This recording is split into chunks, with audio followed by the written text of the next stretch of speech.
नमस्कार, स्वागत आप सभी का यूट्यूब चैनल नॉलेज टीवी। सभी हरियाणा वासियों के लिए 12 जबरदस्त घोषणाएं, आदेश, ऐलान क्या है पूरी अपडेट, आइए देखते हैं। हरियाणा की हर छोटी से बड़ी योजना, घोषणा, आदेश, मौसम सभी की जानकारी के लिए सब्सक्राइब जरूर कर लें। तो चलिए देखते हैं अभी अभी हरियाणा वासियों के लिए 12 बड़ी खबरें, घोषणा, ऐलान। पहली बड़ी घोषणा, हरियाणा किसानों के लिए बड़ी खुशखबरी। राज्य में अब 5 लाख तक की फसल बेचने वाले किसानों की आय फैमिली आईडी में दर्ज नहीं होगी। इससे छोटे किसानों व ठेके पर जमीन लेकर खेती करने वाले किसानों को राहत मिलेगी।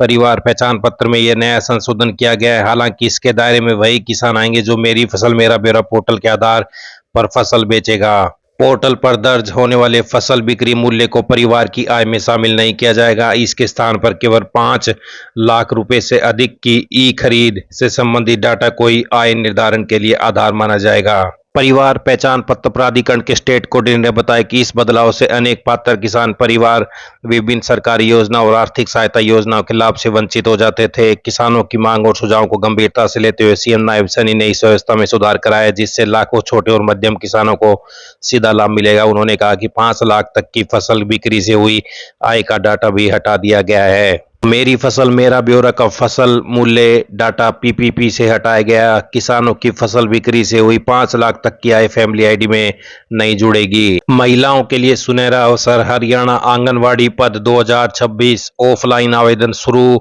सिर्फ 10 दिनों तक भर सकेंगे फार्म। आवेदन करने का सुनहरा मौका है। अंतिम तिथि का इंतजार न करें। तो आवेदन कब तक कर सकते हैं? 20 जुलाई से 29 जुलाई 2026 तक आवेदन कर सकते हैं। सभी संबंधित ग्राम वार्ड में पद की जानकारी मुनादी के माध्यम से भी दी जाएगी, ताकि सभी पात्र महिलाओं द्वारा सूचना प्राप्त की जा सके। तो शैक्षणिक योग्यता, आंगनवाड़ी कार्यकर्ता के लिए न्यूनतम 12वीं पास, आंगनवाड़ी हेल्पर के लिए न्यूनतम 10वीं पास रहेगी। केवल संबंधित ग्राम पंचायत वार्ड की स्थायी निवासी महिला ही आवेदन कर सकती हैं। 18 से 42 वर्ष की आयु सीमा रहेगी। विधवा तलाकशुदा महिलाओं के लिए अधिकतम आयु 45 वर्ष रहेगी। आवश्यक दस्तावेजों की फोटोकॉपी के साथ आवेदन पत्र निर्धारित आंगनवाड़ी कार्यालय में ऑफलाइन जमा करें। अंतिम तिथि का इंतजार न करें। तो ये बड़ी अपडेट आंगनवाड़ी भर्ती को लेकर। पब्लिक के लिए बड़ी राहत, अब निदेशक नहीं डीसी की मंजूरी के बाद मिलेगी पंचायतों में 500 गज जमीन। हरियाणा विकास एवं पंचायत विभाग निदेशालय ने स्वामित्व योजना में 2 बड़े बदलाव किए हैं। ऑफलाइन के बजाय अब समाधान पोर्टल पर करना होगा ऑनलाइन आवेदन। लंबे अरसे से पंचायतों की जमीन पर घर बनाकर रह रहे लोगों को भूमि का मालिकाना हक देने के लिए हरियाणा विकास एवं पंचायत विभाग ने 2 बड़े बदलाव किए। पहले बड़ा बदलाव, अब जमीन के लिए ऑफलाइन के बजाय केवल समाधान पोर्टल पर ही ऑनलाइन आवेदन होंगे। ऑनलाइन आवेदन के लिए पोर्टल खोल दिया है। दूसरा, अब 500 गज तक की जमीन के स्वामित्व का हक सेल डीड के लिए विभाग के निदेशक के बजाय जिला उपायुक्तों की मंजूरी को अधिकार दिए गए हैं। आवेदन करने वालों को प्रत्येक स्तर की प्रक्रिया पूरी होने के संदेश उनके मोबाइल पर एसएमएस के माध्यम से मिलेंगे। जो लोग आवेदन करेंगे उन्हें ग्राम सभा और ग्राम पंचायतों में प्रस्ताव पास कराना होगा। संबंधित प्रस्ताव की जांच और सत्यापन ग्राम सचिव करेंगे। इसके बाद खंड विकास और पंचायत अधिकारियों निरीक्षण करेंगे। यही ब्यौरा उपायुक्त को भेजा जाएगा। उपायुक्त दस्तावेजों समेत पूरे ब्यौरे के आधार पर संबंधित व्यक्ति को सेल डीड की मंजूरी देंगे। यदि कोई आवेदन निरस्त किया जाता है तो अधिकारियों को इसका ठोस कारण बताना होगा। तो किन किन दस्तावेजों की जरूरत होगी? पंचायत की जमीन पर जो व्यक्ति 31 मार्च 2004 से 500 गज तक की जमीन पर घर बनाकर रह रहे हैं, वही व्यक्ति 16 जनवरी 2027 तक ऑनलाइन आवेदन कर सकेंगे। सरकार की यह भी प्रमुख शर्त है कि पंचायतों में तालाब, रास्तों, जनता के लिए उपयोगी जमीन जैसे खेल मैदान आदि की जमीन पर कब्जा न हो। आवेदक को ग्राम सभा, ग्राम पंचायत में पास प्रस्ताव और जमाबंदी की भी कॉपी देनी होगी। संबंधित जमीन पर रिहायशी कब्जे के साक्ष्य के रूप में फोटो सजरा भी लगाना होगा। 31 मार्च 2004 से पंचायत की संबंधित जमीन पर कब्जे के साक्ष्य भी देने होंगे। भारतीय मौसम विभाग और स्थानीय मौसम केंद्रों की ताजा रिपोर्ट के अनुसार 19 जुलाई रात से हरियाणा में मानसून एक बार फिर पकड़ बना सकता है। जिन जिलों में बारिश की सबसे ज्यादा संभावना है उनमें पंचकुला, अंबाला, यमुनानगर, कुरुक्षेत्र, करनाल, सोनीपत और पानीपत रहेंगे। जिन जिलों में हल्की छिटपुट बूंदाबांदी के आसार हैं उनमें गुरुग्राम, फरीदाबाद, रोहतक, झज्जर, जींद और पलवल शामिल रहेंगे।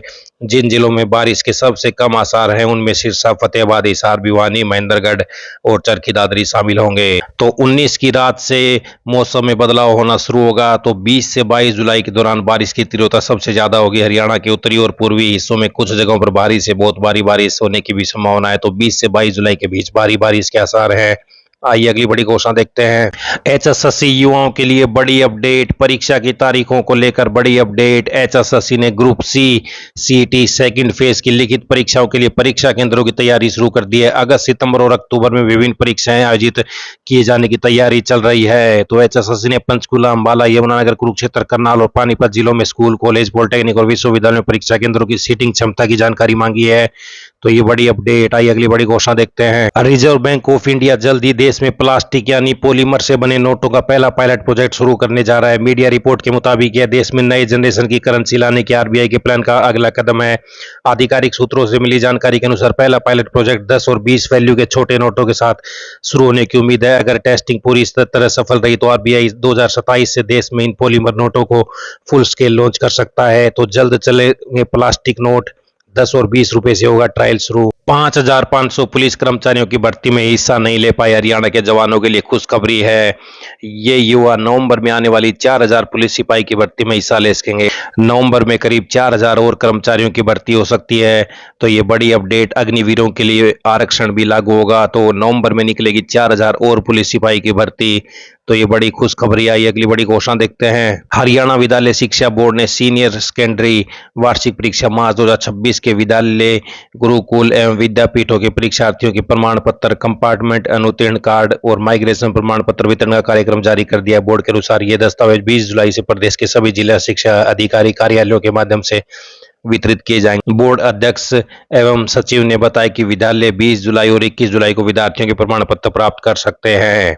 तो 20-21 से मिलेगी 12वीं की मार्कशीट। आई अगली बड़ी घोषणा देखते हैं। पंजाब एवं हरियाणा हाईकोर्ट ने हरियाणा सरकार के विभिन्न विभागों में कार्यरत दिव्यांग कर्मचारियों को 60 वर्ष की आयु तक सेवा में बनाए रखने की मांग वाली 32 याचिकाओं को खारिज कर दिया है। तो दिव्यांग कर्मचारियों को 58 वर्ष के बाद सेवा विस्तार का अधिकार नहीं। तो ये बड़ी अपडेट। आई अगली बड़ी घोषणा देखते हैं। हरियाणा सरकार ने कॉमन कैडर के ग्रुप डी कर्मचारियों को विभाग एवं पद विकल्प वन टाइम ऑप्शन भरने के लिए एक और मौका दिया है। मुख्य सचिव कार्यालय द्वारा शुक्रवार को जारी आदेश के अनुसार ऑनलाइन पोर्टल का संशोधित कार्यक्रम जारी कर दिया है। 18 जुलाई से 24 जुलाई तक खुला रहेगा पोर्टल। तो ग्रुप डी कर्मियों को फिर मौका। पोर्टल 18 से 24 तक खुला रहेगा। सेवा से संबंधित विकल्प ऑनलाइन दर्ज करा सकेंगे। हरियाणा में यूजी दाखिले को लेकर बड़ी अपडेट। दस्तावेजों का सत्यापन और आपत्तियों का निस्तारण 18 जुलाई तक किया जाएगा। 21 जुलाई को प्रोविजनल और 22 को फाइनल प्रथम मेरिट सूची जारी होगी। 23 से 27 जुलाई तक फीस जमा कराएगी। दूसरी मेरिट लिस्ट प्रोविजनल 28 को और फाइनल 29 जुलाई को लगाई जाएगी। 30 जुलाई से 3 अगस्त तक फीस जमा होगी। 6 सीटों के लिए काउंसलिंग 4 अगस्त से शुरू होगी। तो एडमिशन पोर्टल दोबारा से 4 अगस्त को खोला जाएगा। जिन सीटों पर प्रवेश शेष रहेंगे उनके लिए 6 से 12 अगस्त तक फिजिकल काउंसलिंग होगी। तो ये बड़ी अपडेट। पहली मेरिट लिस्ट 22 जुलाई और दूसरी 29 को जारी होगी। एडमिशन पोर्टल 4 अगस्त को फिर से खुलेगा। तो ये सभी हरियाणा वासियों के लिए बड़ी खबरें, घोषणा, आदेश, ऐलान, पल पल की अपडेट मिलती रहेगी। चैनल को सब्सक्राइब जरूर कर लें। बहुत बहुत धन्यवाद।